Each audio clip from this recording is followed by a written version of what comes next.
Ayan. Hello. So, eto, geometry tayo. Ito puro definitions lang naman. Thanks sa paggawa, Daryl.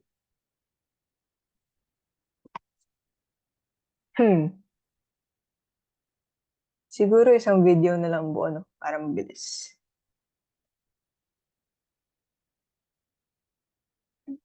Ayun, circle.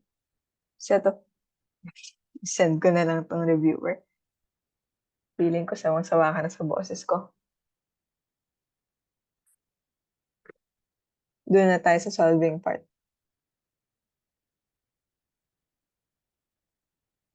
Ito, medyo common sense naman na 360 yan buo, di ba? Solving lang, ganun. Puro definition lang talaga, puro concepts. Yung part na to. Kaya mo to?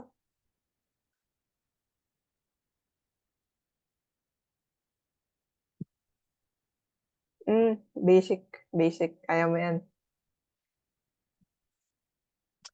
Dito tayo.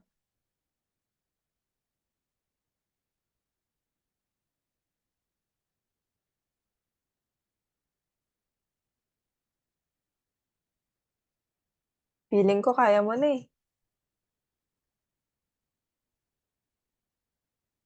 Ito, length of an arc pala. Solving. Malala.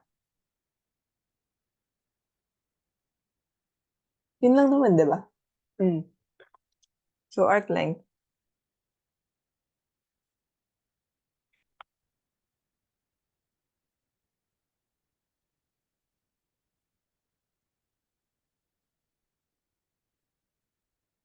Ito yung length ng arc. Kasi magkaiba yung arc measure sa arc length. Nandito yan eh. So, yung arc length ay yung mismong length niya. Arc measure parang radians ata yun. Degrees, ganun. Gawin natin. So, kung find the length of 36-degree arc in a circle whose circumference is 45 pi. Ay, ito pala muna.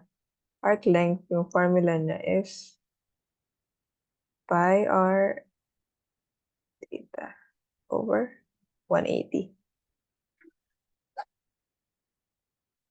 So, ito, letter A. Find the length of 36-degree arc in a circle whose circumference is 45 pi. Kasi, di ba, yung central angle natin and yung degree measure ng mismo arc, congruent sila, same lang. So, kung yung given is yung degree or yung arc measure, parehas lang yan. So, ayun. Substitute lang natin.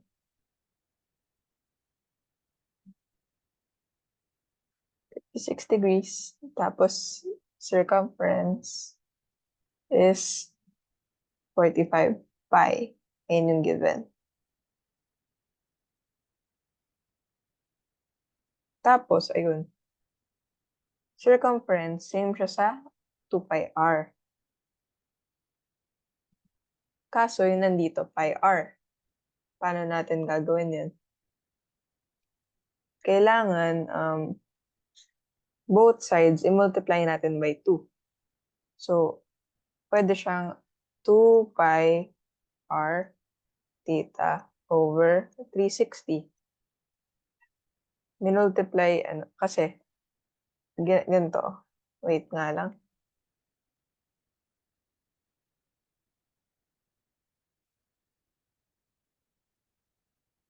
Minultiply siya by 1 or 2 over 2. Same lang yan.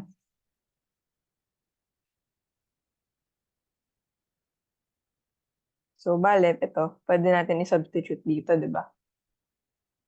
Kapag sinubstitute natin, makukuha natin is 45 pi times 36 degrees all over Anong tawag dito? 360. Tama ba?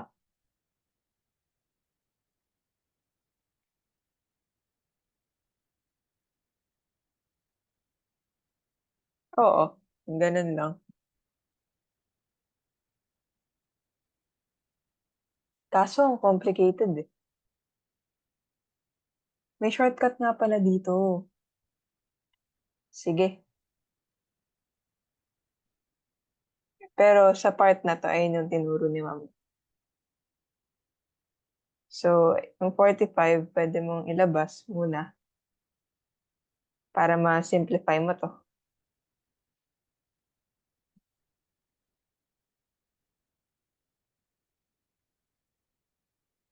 Tama ba?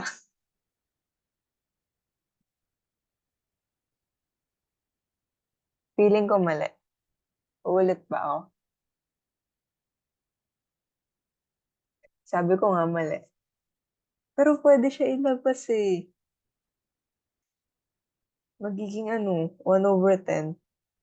Tapos 45 pi over 10. Tama lang.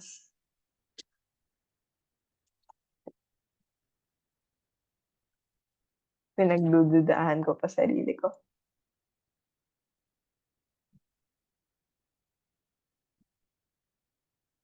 Ayun. Same lang siya sa, kasi 45 pi times 1/10. Pwede mo namang hindi ilabas kung saan ka masaya. May calculator naman eh. Wala lang akong hawak ngayon. Hindi, pwede rin palang hindi ilabas. Pinahirapan ko lang sarili ko. Magiging 9/2 pi. Ayan yung arc length natin. Ayun, ganun lang naman. Ayun yung turo ni ma'am. Message mo ako kung nalilito ka. Derive lang yan.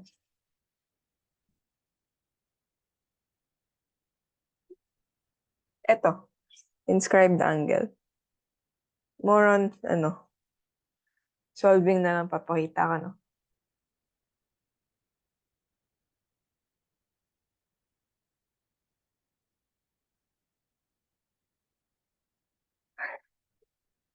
Kaya mo na to eh. Ayun, no? 62. Ba't ko sinabi yung sagot? O, yan.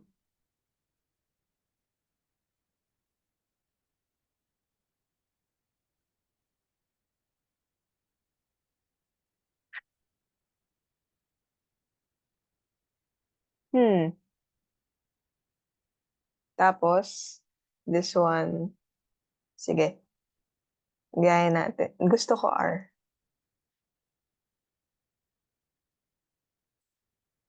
Tapos, RJ, hindi pwedeng R ulit. Rian, Jan, Banzon. Ayan. Tapos, kunwari ito, 124. Ay, ayun na rin yung nandun eh. 176. Yung, eto, arc na to. Kapag inscribed angle siya, ganito kasi yun.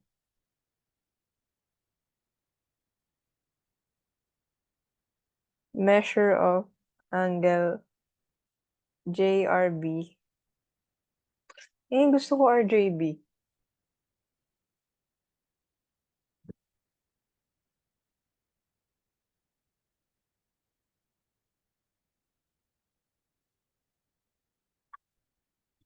Okay.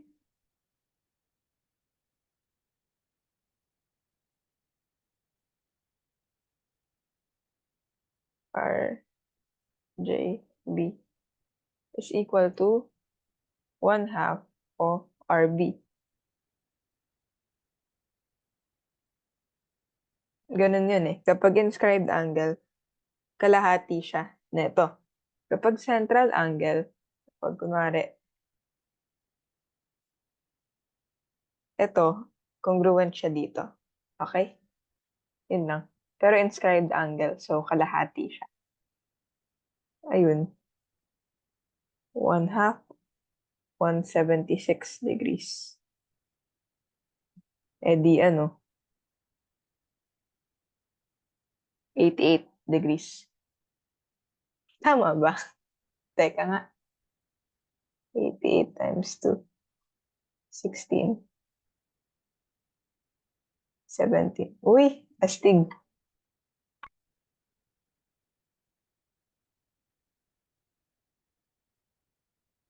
Ayun lang. Ayun lang naman. Ayun yung inscribed angle theorem. Ito, basahin mo na lang.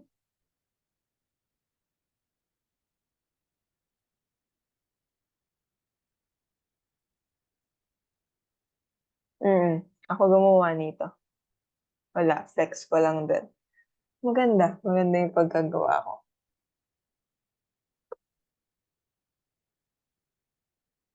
Ganun lang din eh, paulit-ulit lang. Ito, oh. An angle inscribed in a semicircle is a right angle. Di ba obvious naman? Pero ayun nga. Lagi naman ganyan eh. Kapag semicircle, right angle, tandaan mo na. Angles inscribed in the same arc are equal. Malamang nasa same arc na eh.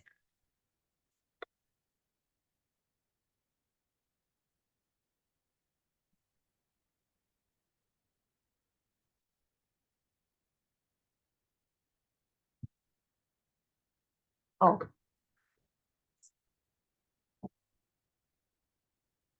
If a quadrilateral is inscribed in a circle, then both pairs of opposite angles are supplementary.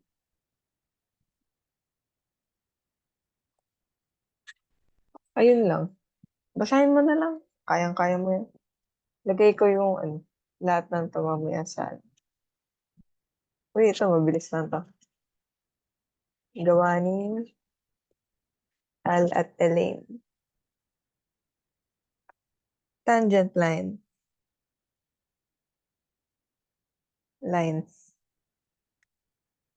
At one point lang siya nagtatouch. Point of tangency. Point of intersection of the line and the circle. Kung saan nag-intersect. Kung saan nagtatouch. Postulate on tangent line. Di ba? Tama naman.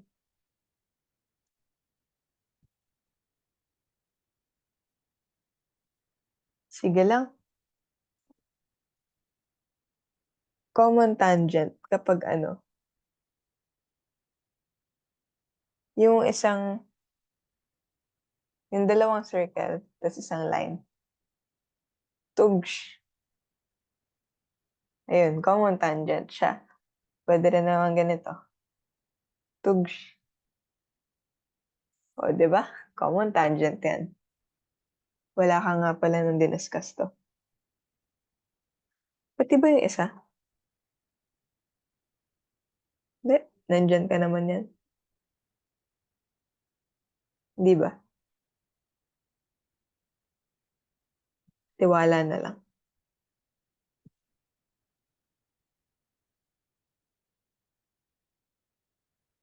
So, ayun. Yung dalawang type, common internal tangent and common external tangent.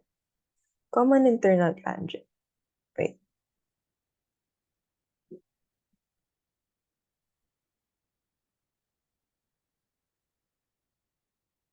Kunwari, ito yung center nila.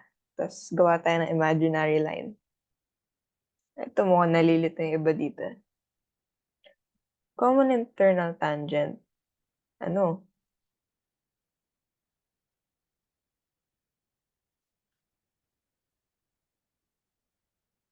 Mali yung image nila. Basher, basher. Huwag nung ano yun yung image doon.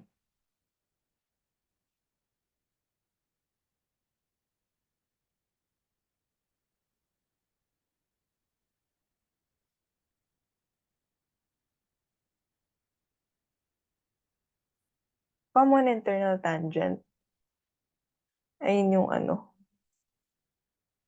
for, ito, example Tangent siya sa dalawang circles na to. Tapos, yung imaginary line na nagko-connect sa center, ini-intersect niya rin. Gets? Common external tangent naman, hindi na ini-intersect tong imaginary line ng dalawang center. So, bale dito lang siya. Hindi masyado naturo ni ma'am ng maayos to. Nagmamadali. Yun lang. Theorems on the tangent line.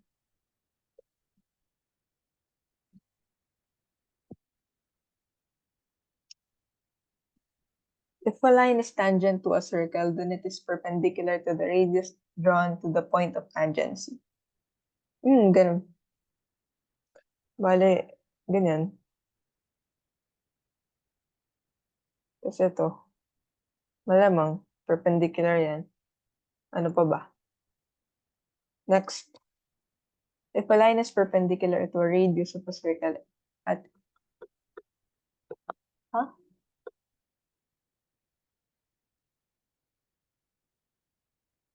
Same lang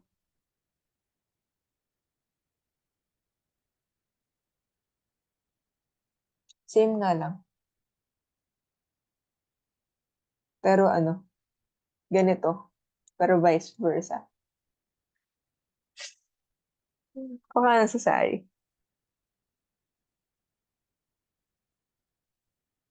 If two segments from the same exterior point are tangent to a circle, then the two segments are congruent.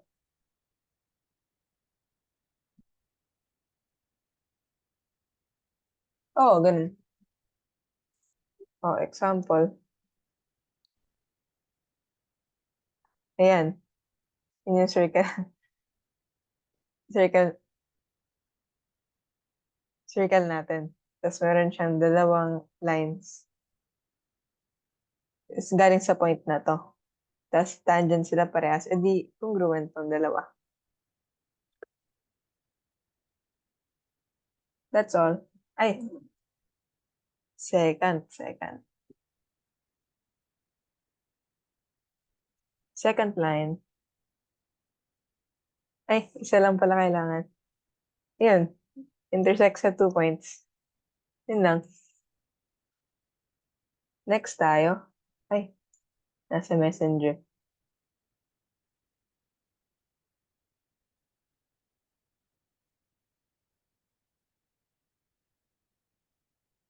Wait lang.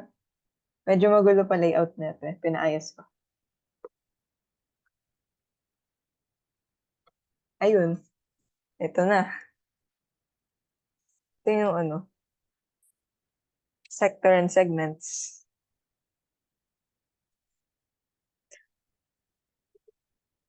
Wait lang. Ginawan ko na to ng video.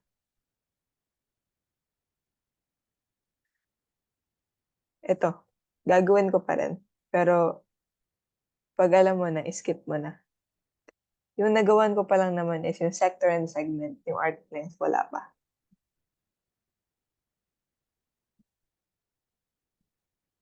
That's the sector. This one's the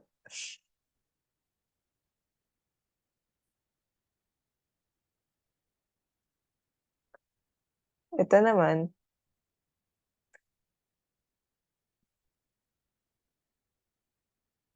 segment.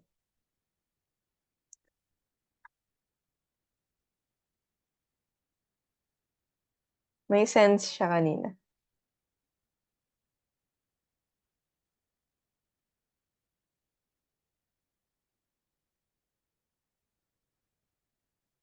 Feeling ko alam mo na to eh.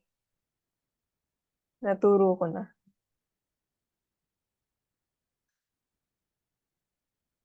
Dito tayo sa arc length versus arc measure.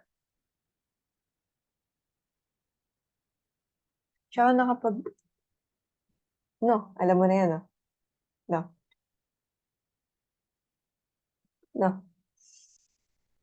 Sige, sige. Gawin natin isang example.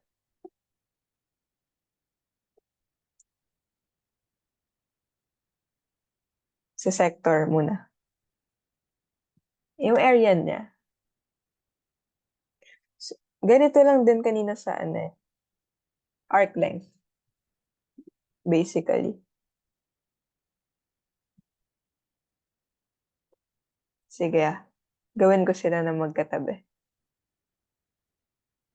Hindi ko nasabi to sa video eh. Sector kasi, yung ratio niya, 0/360.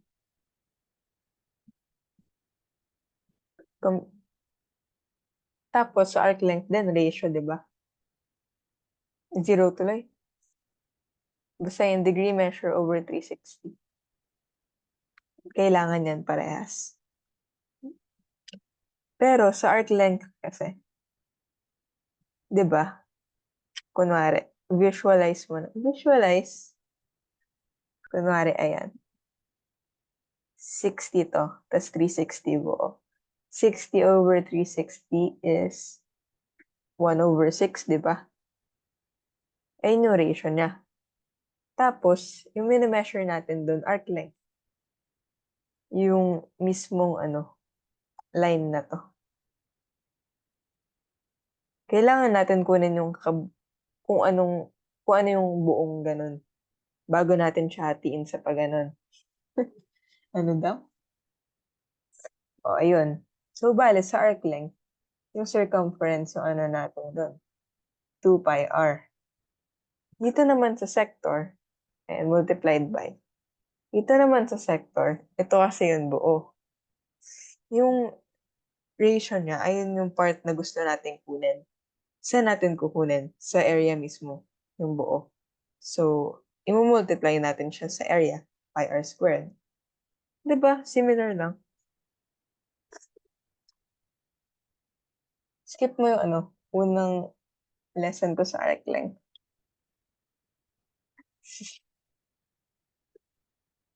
Mas may sense yung sasabihin ko dito. Diba? Diba? Same lang. Tapos na yan dito muna tayo. For example, 60 yung natin, degree. Yung sinabi ko nga kanina. Tapos 10 centimeters yung radius natin. E di, pi r squared. Tapos, 60 degrees over 360. E di, same lang yan sa 100 pi times 1/6. E di, 100 pi over 6.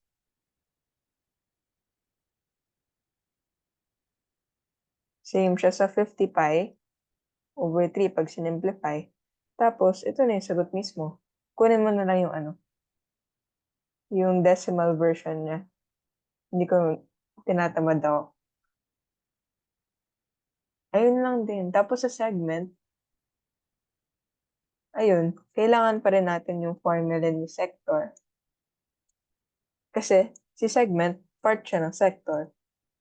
Pero parang tinanggalan mo lang ng triangle. Look at this. Yung illustration. Kailangan na nga ng calculus. Una, kukunin natin yung area of sector, syempre. Kasama siya eh. Part siya ng sector kasi. Tatanggalin na lang natin yung di natin kailangan. For example, ito, ulit. Diba, sabi natin kanina yung area of sector,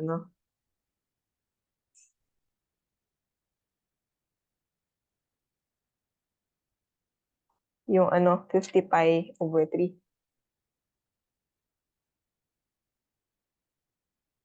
Kunin naman natin yung area of triangle niya. Triangle, yung area niya is r squared sine theta all over 2. Hindi ko alam kung saan ang galing yun, pero sige na lang. Ayoko nang mag-derive pa.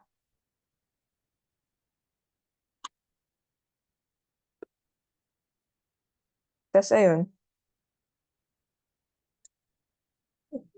kapag nakuha natin, so bale, area of triangle, ano yung value niya?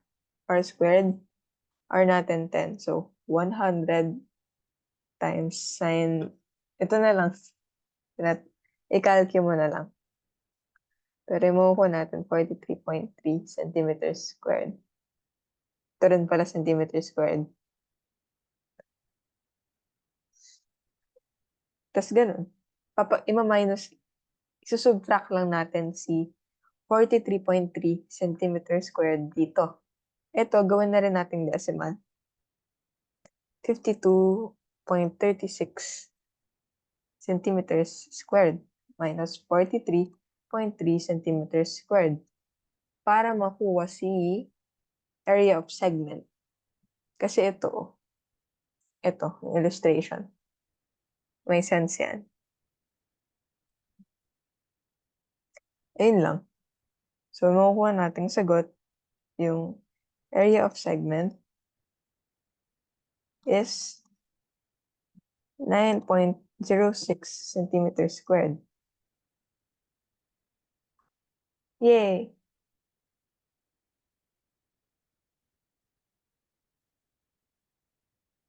Next, finally, yung arc length.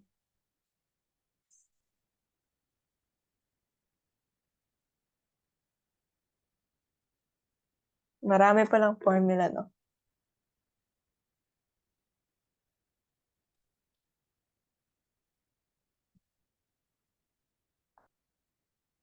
Bakit dalawa?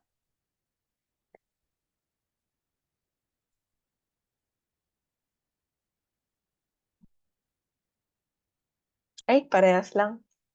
Nilipat lang natin to. Si 2 pi r dito. Gawin natin. Ah, yung A, ayun daw yung degree measure, di ba? E di, pwede natin gawin ganito lang. Same lang naman yan. L over 2 pi r. E di, multiply both sides by 2 pi r. 2 pi r 360 is equal to L. Ganun lang. Ayun. Tapos ito yung nabanggit ko kanina. Dinerive ko kasama ng sector. Bale, ito yung ratio. Ito yung part na gusto lang natin kuhanin sa 2 pi r, which is yung circumference natin. Sana may sense yung sinasabi ko.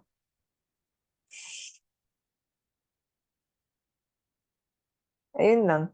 Tapos, substitute ito. Subukan natin. Kung yung radius natin, 6 inch.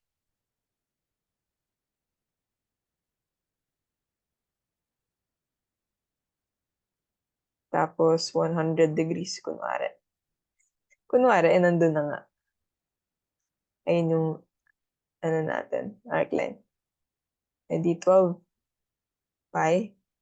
Mamaya ka na yung inch. Tinatamad ako. Multiplied by 10 over, 5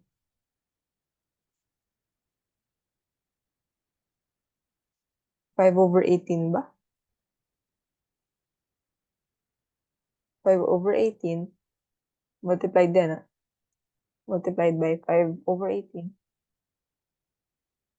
inch. Yun yung, Tapos simplify, edi type mo na lang sa calcu, magiging 10.47 inch. Ayun yung arc length natin.